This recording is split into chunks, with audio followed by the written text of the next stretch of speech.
Révélation, un magistrat livre la face cachée de Laurent Esso, les avocats et la presse dans le viseur dans un article que Jeune Afrique a consacré à Laurent Esso, le tout-puissant ministre de la Justice qui n'est manifestement pas sorti d'affaire dans le dossier Martinez-Ogo, a été caricaturé. Un magistrat a livré aux confrères le vrai visage de ce proche de Paul Biya. Il est décrit comme quelqu'un qui s'immisce régulièrement dans les affaires judiciaires. Sous anonymat, un magistrat le décrit en homme froid et méchant.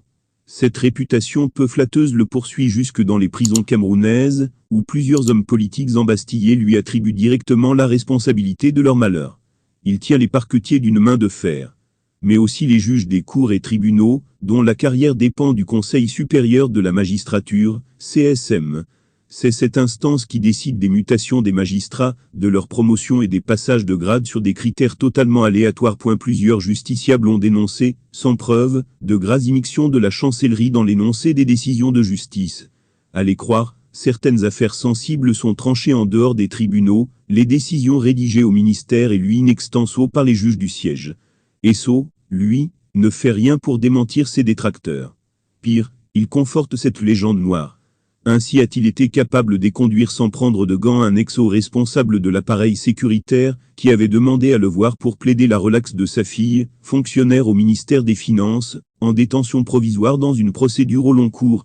Qu'est-ce qu'un père ne ferait pas pour sa fille, lui a répondu le garde des Sceaux, rapporte Jeune Afrique. Au Cameroun, les magistrats n'ont pas le droit de se syndiquer.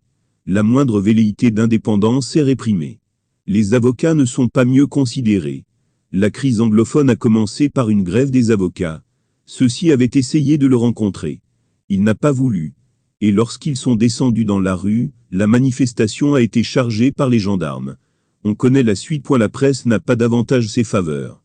Quelques mois après le lancement de Kalara, un hebdomadaire spécialisé dans la couverture de l'actualité judiciaire, le ministre de la Justice a convoqué l'initiateur du projet, le journaliste Christophe Bobiokono, pour lui demander d'y renoncer.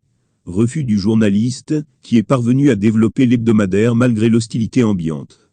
Le 20 décembre 2019, Christophe Bobiokono et 2 journalistes de Kalara ont été condamnés à 2 ans de prison avec sursis, assortis de lourdes peines pécuniaires, 10 millions de francs CFA de dommages et intérêts, et 2,5 millions d'amendes. S'opposer au tout-puissant ministre de la Justice n'est pas sans risque. Mais lui aussi en a pris en liant son destin à celui d'Amougou Belinga. Esso a trébuché. Va-t-il tomber? Fermez les guillemets, conclut Jeune Afrique.